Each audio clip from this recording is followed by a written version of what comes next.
Hello everyone, आप सबका स्वागत है द खुशी पांडे शो में। हमारा 2024 कैसा जाने वाला है? कोई प्रॉब्लम तो नहीं आने वाली, कोई घटना तो हमारे साथ नहीं घटने वाली। ये सब चीजों के बारे में हम हमेशा वरिड रहते हैं। इसीलिए आज हमने इनवाइट किया है इस चीज के स्पेशलिस्ट एस्ट्रोलॉजर शिवा को, जो कि स्पेशलिस्ट हैं एस्ट्रोलॉजी में, पाम हिस्ट्री में एंड फेस रीडिंग में। तो मिलते हैं एस्ट्रोलॉजर शिवा से। Welcome to the Khushi Pandey show. Welcome to the Khushi Pandey show. Hello sir, कैसे हैं आप? नमस्कार, मैं बढ़िया हूँ, आप बताइए। मैं भी बढ़िया हूँ। बहुत अच्छा लगा कि आज आप हमारे शो में आए और हमें टाइम दिया, और आज आपसे हम और हमारी जनता बहुत कुछ सीखने वाली है। जी सर, ऐसा कहते हैं कि घरों में या दुकानों में बेसमेंट नहीं होना चाहिए। बेसमेंट होता है तो नेगेटिव एनर्जीज आती हैं, ऐसा होता है। तो आपका क्या कहना है इस चीज पे? देखिए, ये एक मिथ है, ये भ्रम है जो फैला हुआ है और कुछ लोग अपने फायदे के लिए फैलाए हुए हैं। ठीक है, जबकि वास्तव में ऐसा कुछ है नहीं। वास्तव में ये मान्यता है कि अगर आप बेसमेंट रखते हैं तो भी अच्छा है। ठीक है, और जितने आप इस समय कॉमर्शियल प्लेसेस देखेंगे तो सब में बेसमेंट मिलता ही मिलता है। तो ऐसा कभी नहीं कहा गया कि बेसमेंट नहीं होना चाहिए।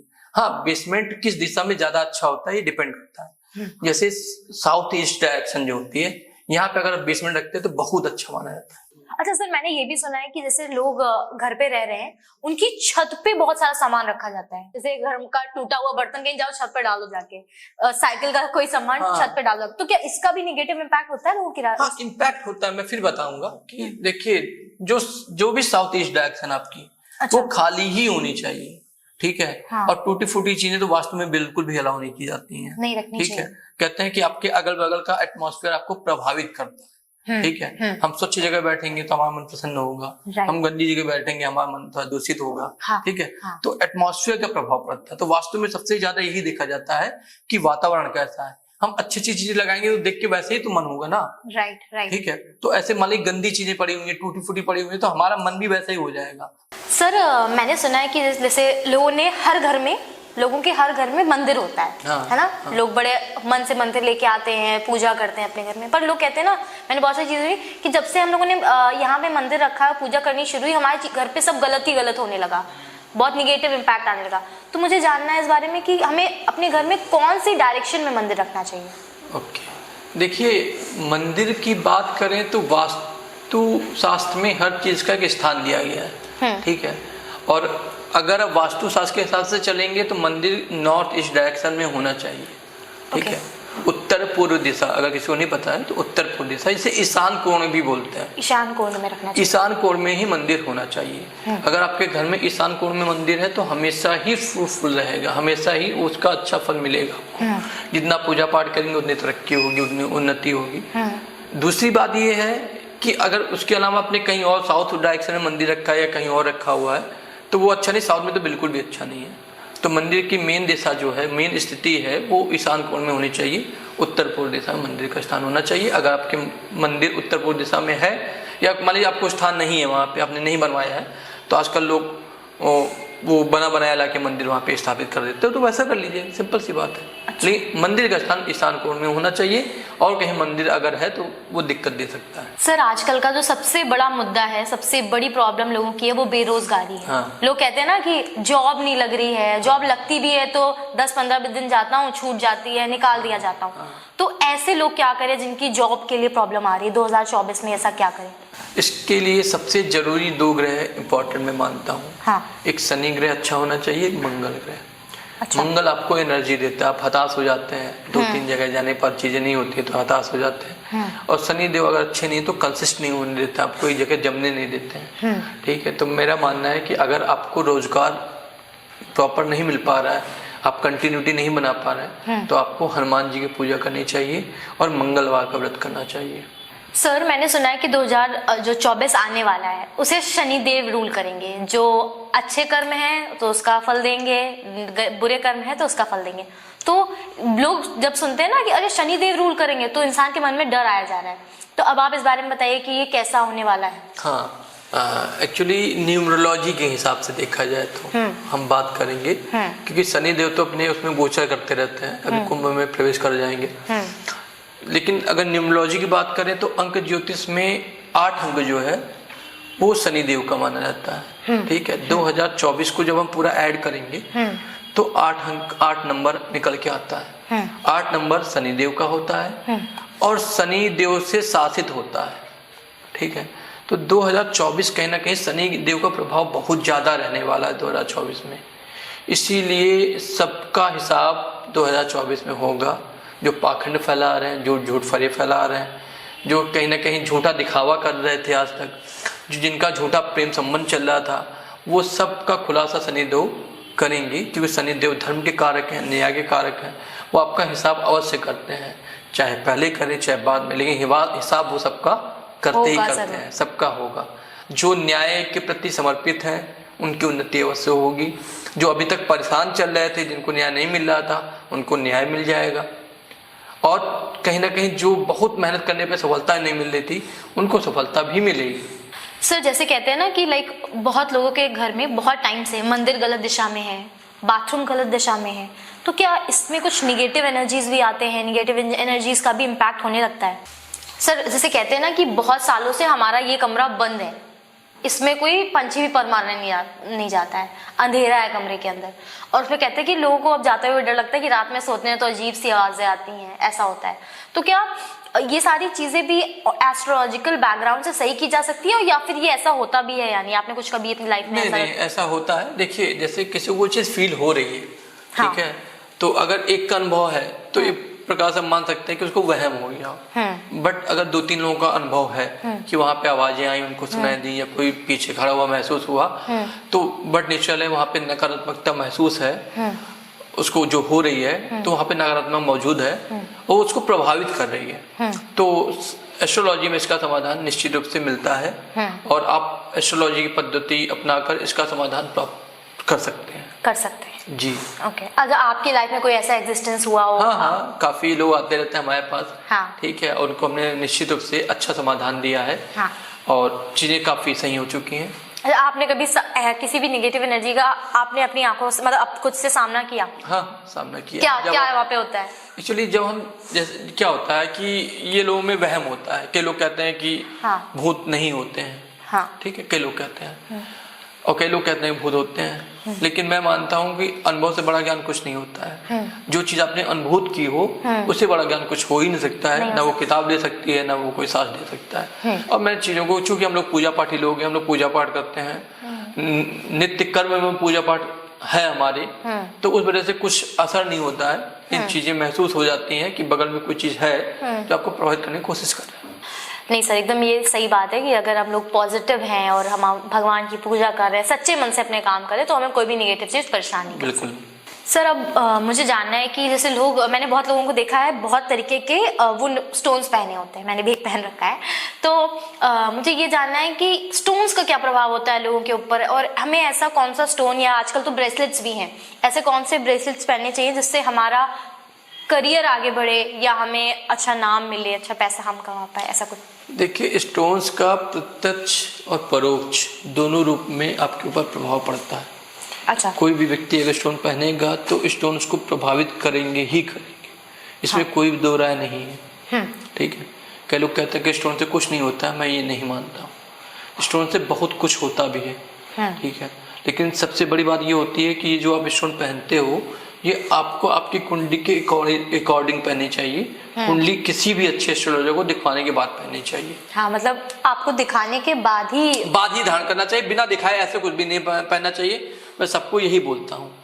सर जैसे 2024 आने वाला है, तो या फिर अभी इसी साल में भी ऐसा कोई मंत्र या ऐसे कोई रेमेडी जो इंसान करे, जो आजकल बहुत तंगी से परेशान है, पैसे नहीं आ पा रहे हैं, काम करके दे रहे हैं, क्लाइंट नहीं खुश हो रहा है, पैसा चाहिए, या फिर जिनके पास बहुत है इस समय उनको और पैसा चाहिए, तो इसके लिए कोई मूल मंत्र? हाँ, उसके लिए अगर आप करना चाहें तो आप श्री सूक्तम का पाठ कर सकते हैं।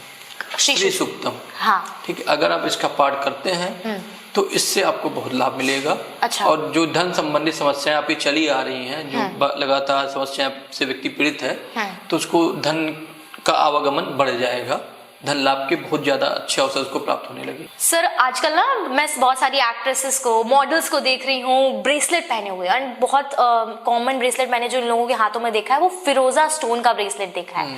तो क्या है मतलब ये स्टोन्स का ब्रेसलेट पहनने से, अब लोग तो पहले स्टोन तो पहन रहे थे, अब ब्रेसलेट भी है, तो क्या है? एक्चुअली क्या होता है कि जैसे हर चीज में ग्लैमर आ रहा है, राइट, ठीक है, ऐसे स्टोन्स में ग्लैमर आ रहा है।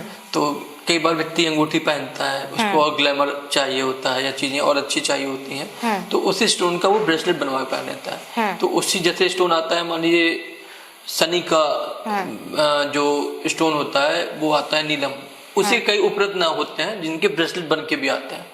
अच्छा। तो अगर आप वो स्टोन नहीं पहन सकते या वो स्टोन महंगा है तो आप ब्रेसलेट पहन सकते हैं, और थोड़ा सा कूल लगता है पहनने में, देखने में, तो आप इसलिए भी पहन सकते हैं। तो मान लीजिए कई बार आपने स्टोन पहना है, मान लीजिए आपने शुक्र का स्टोन भी पहना हुआ है, उसका आपने ब्रेसलेट भी पहन लिया है, तो आपके ज्यादा बेनिफिशियल हो जाता है। बस सिंपल सी बात होती है। मतलब सपोज आपने सपोज नीलम को ही ले लिया, नीलम का अंगूठी भी पहन ली, नीलम का ब्रेसलेट भी पहन लिया, सब मंगल मंगल सब मंगल। मंगल मंगल। सर एक सबसे बड़ी प्रॉब्लम जो है वो है कर्जा। हर इंसान को लेना पड़ता है और फिर लेने के बाद उसको वापस नहीं कर पा रहे हैं, बहुत सारी प्रॉब्लम्स आ रही हैं। तो एक कर्ज हम जल्दी दे दे या हमको लेने की नौबत ही ना आए, कुछ इसके लिए कुछ रेमेडी? हाँ, इसके लिए सबसे अच्छी रेमेडी मैं मानता हूँ तो वो ऋण मोचन स्त्रोत का पाठ करना होता है। अच्छा। एक ऋण मोचन स्त्रोत आता है, अगर आप डेली उसका पाठ कर रहे हैं, खासकर बंदरों को आप चने, गुड़ और चना का प्रसाद खिला रहे हैं और हनुमान जी की पूजा कर रहे हैं, तो इससे आपको बहुत लाभ मिलने वाला है इस फील्ड में। अच्छा, मतलब अगर कर्ज ले रखा है तो बंदरों को कुछ खिला दो। हाँ, चने और गुड़ आप खिलाइए बंदरों को, चना गुड़। हाँ, चना गुड़ खिलाइए। हनुमान जी की पूजा करिए, क्योंकि मंगल कहीं ना कहीं आपका नीच भाव में बैठा हुआ है जो कर्ज की समस्या पैदा कर रहा है। और तीसरी बात ये होती है कि ऋण मोचन स्त्रोत का पाठ करिए। सर एक कॉमन रेमेडी जो आजकल YouTube खोलो तुरंत आ जाती है, तो ये है कि आप कनक धारा स्त्रोत का पाठ करिए तो लक्ष्मी माता प्रसन्न हो जाती है और आपके घर में लक्ष्मी से बरकत होती है। तो क्या इसके बारे में आप क्या कहेंगे, इसमें क्या है?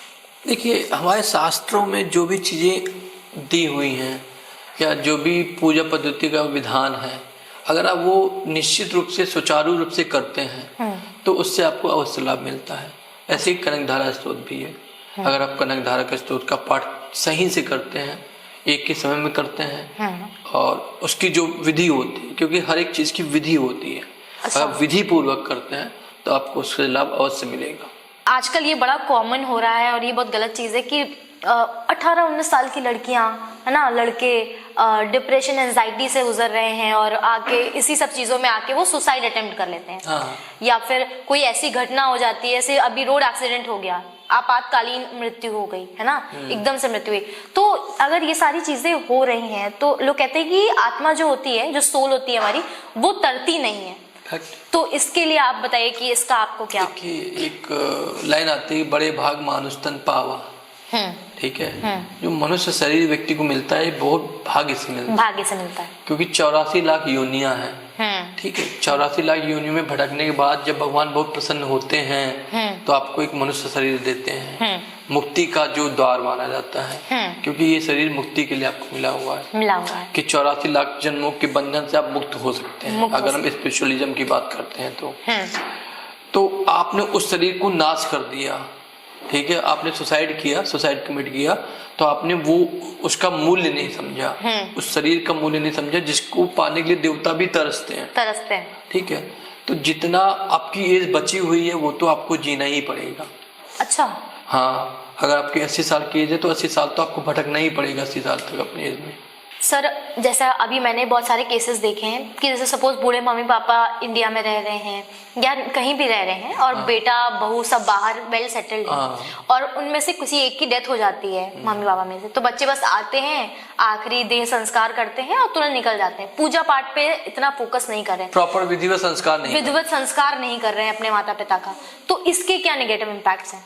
देखिए, 16 संस्कार होते हैं हमारे यहाँ और सबसे लास्ट वाला संस्कार जो अंतिम संस्कार माना जाता है, अंतिम संस्कार, हाँ। और कहते हैं कि अगर किसी का अंतिम संस्कार विधि पूर्वक नहीं होता है, हाँ, तो वो भटकता रहता है।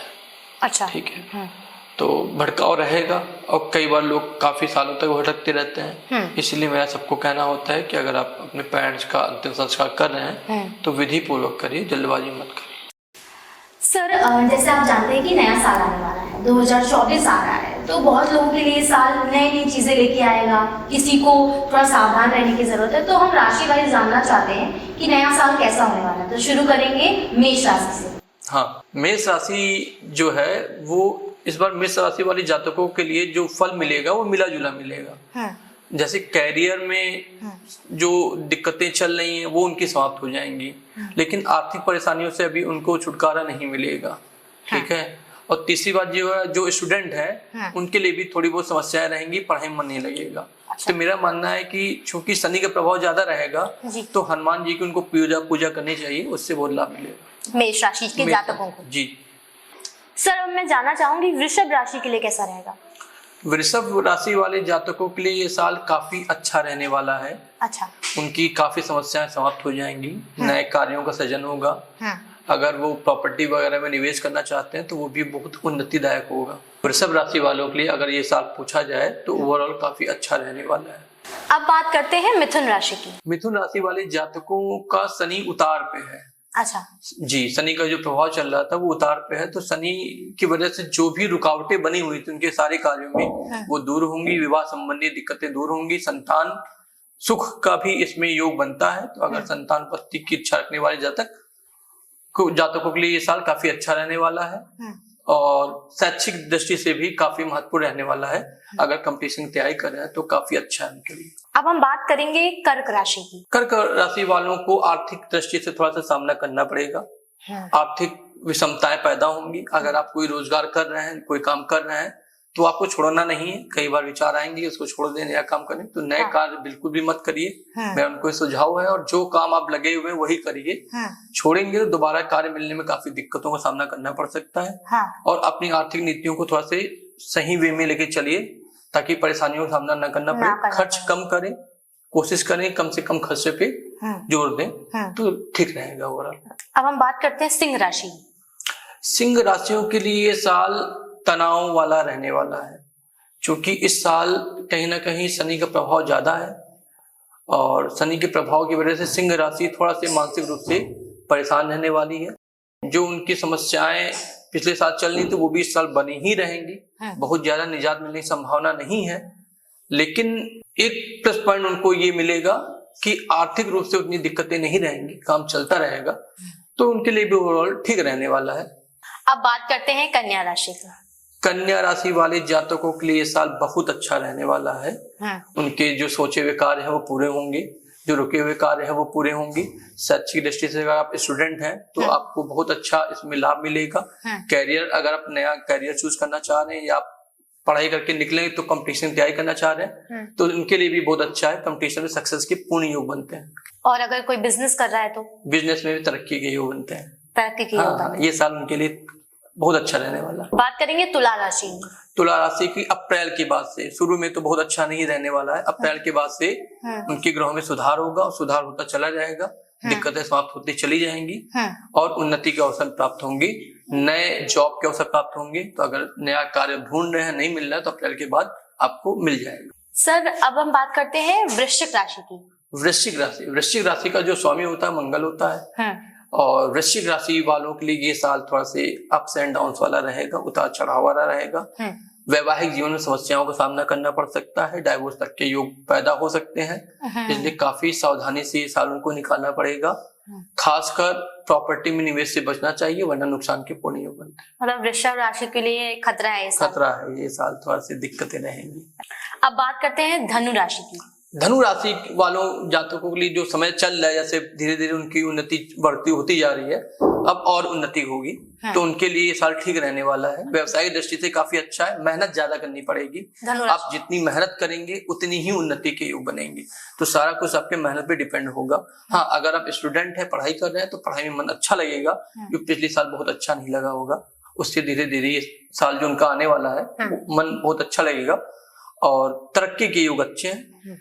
अगर आप विदेश जाना चाहते हैं तो उसके लिए आप इस समय अवश्य ट्राई कर सकते हैं, फॉरेन हो सकता है, बहुत अच्छा योग। ओके, बात करते हैं मकर राशि की। मकर राशि की बात करें तो मकर राशि वाले जातकों के लिए भी ये साल सामान्यतः ठीक रहने वाला है। बहुत अच्छा नहीं कहेंगे तो बहुत खराब भी नहीं कहेंगे। स्थिति में धीरे धीरे इंप्रूवमेंट होगा, सुधार होगा।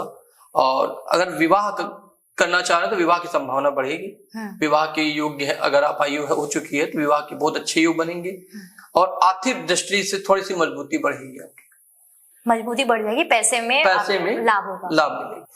अगर हम बात करें कुंभ राशि में शनिदेव अपनी राशि में प्रवेश किए हुए हैं कुंभ राशि में, और इस समय उनके लिए बहुत अच्छा रहने वाला है, खासकर फरवरी के बाद का समय, क्योंकि फरवरी के बाद के समय में शनि देव का प्रभाव ज्यादा बढ़ेगा कुंभ राशि पे। उसके बाद धीरे धीरे उन्नति कौशल उनके बनेंगे और समय उनका काफी अच्छा रहने वाला है। उनके लिए भी अगर विवाह के लिए प्रयास कर रहे हैं तो इस साल सफलता मिलने के आपके योग बनते हैं। सर अब आखिरी राशि की हम बात करें, मीन राशि के लिए कैसा होगा ये साल? मीन राशि गुरु से गवर्न होती है और इसका स्वामी जो गुरु होते हैं, और शनि इनके देखा जाए मीन राशि के पीछे से मतलब 12th में समय गोचर करेगा, तो उनके लिए भी काफी अच्छा रहने वाला है। राहु का प्रभाव अच्छा रहेगा। मीन राशि वाले प्रॉपर्टी में निवेश कर सकते हैं, वाहन ले सकते हैं, वाहन सुख की पूर्ति हो सकती है। अगर आपका कोई काम बिल्कुल भी नहीं बन रहा था इतने सालों में, वो बनने के योग बनते हैं। तो मीन राशि वाले जातकों के लिए आर्थिक दृष्टि से और सामाजिक दृष्टि से काफी अच्छा रहने वाला है समय। ये साल काफी अच्छा है सर। अभी आपने कहा ना कि इस साल आपको मेहनत जितनी करेंगे उतना फल मिलेगा। तो क्या ये राशि वाइज डिपेंड करता है कि या ये सबके लिए होता है? जैसे सपोज कोई कन्या राशि का है, कोई सिंह राशि का है, तो क्या ऐसा होता है कि जितनी मेहनत करोगे उतना ही फल मिलेगा? ये सब राशियों के लिए होता है कि या सिर्फ ये कुछ राशियों के लिए होता है? नहीं, एक्चुअली क्या होता है, ये जो साल आने वाला है, अगर आप न्यूमरोलॉजी की बात करें तो ये साल 2024 है, ठीक है। अब पूरा ऐड करेंगे तो 8 अंक आता है। जो अंक आता है ये शनि का अंक होता है। तो ये जो साल है शनि देव का साल है। शनि देव जो है वो मेहनत ज्यादा करवाते हैं, तो ये जितनी मेहनत करेंगे वो उतना रिजल्ट देने वाले हैं। अगर पहले क्वेश्चन की बात करें आपकी कि सभी राशियों के लिए होता है, तो नहीं, ऐसा नहीं होता। भाग्यम सरदा फलति न विद्या न पौरुषम, ठीक है। भाग्य हमेशा फलित होता है, विद्या पौरुष फल नहीं होते हैं। तो अगर आपका डेस्टिनी बहुत बलवान है तो आप बिना मेहनत के भी कई लोगों को तरक्की मिल जाती है। ऐसा कहा जाता है कि ना शनि भगवान एकदम जस्टिस करते हैं। अगर 2023 में गलत काम किए हैं तो 2024 में वो न्याय के कारक है। धर्म और न्याय के कारक शनि देव है। तो अगर आपने कोई भी कर्म ऐसा कर दिया है वो जाने या अनजाने में, तो उसका रिजल्ट वो आपको अवश्य देंगे। सही बात है। तो मतलब जो अगर जिसने 2023 में कुछ किया है तो तैयार रहो 2024 और सही मायने में तो आपको देखा जाएगा जो झूठे इस समय जो लव अफेयर चल रहे हैं, तो उनके बारे में आपको 2024 में सुनने को मिलेगा। वो टूट चुका है। जो दिखावे की दुनिया थी खत्म हो चुकी है। वो आपको रियलिटी से जोड़ते हैं। शनिदेव आपको रियलिटी से वाकिफ करवाते हैं, जोड़ते हैं। तो आप देखेंगे कि वो दिखावे का जो संसार चल रहा था वो झूठा था, वो खत्म हो गया। सच्चाई से रूबरू हो जाएंगे लोग 2024 में। सच्चाई से रूबरू कराया जाएगा। Thank you so much sir, आप हमारे शो में आए और अपने इतना प्रेशियस टाइम हमें दिया। आपसे मैंने बहुत कुछ सीखा है और हमारी जनता ने तो फॉर श्योर बहुत कुछ सीखा है। और आपने हर क्वेश्चन का इतने इजी तरीके से जवाब दिया, इतनी इजीली रेमेडीज दी, जिसको हम और हमारी जनता मिलके दोनों फॉलो करेंगे, आगे बढ़ेंगे। आने वाले टाइम में हम आपको दोबारा बुलाएंगे किसी और एक नए टॉपिक पे, बहुत सारी बातें करेंगे आपसे।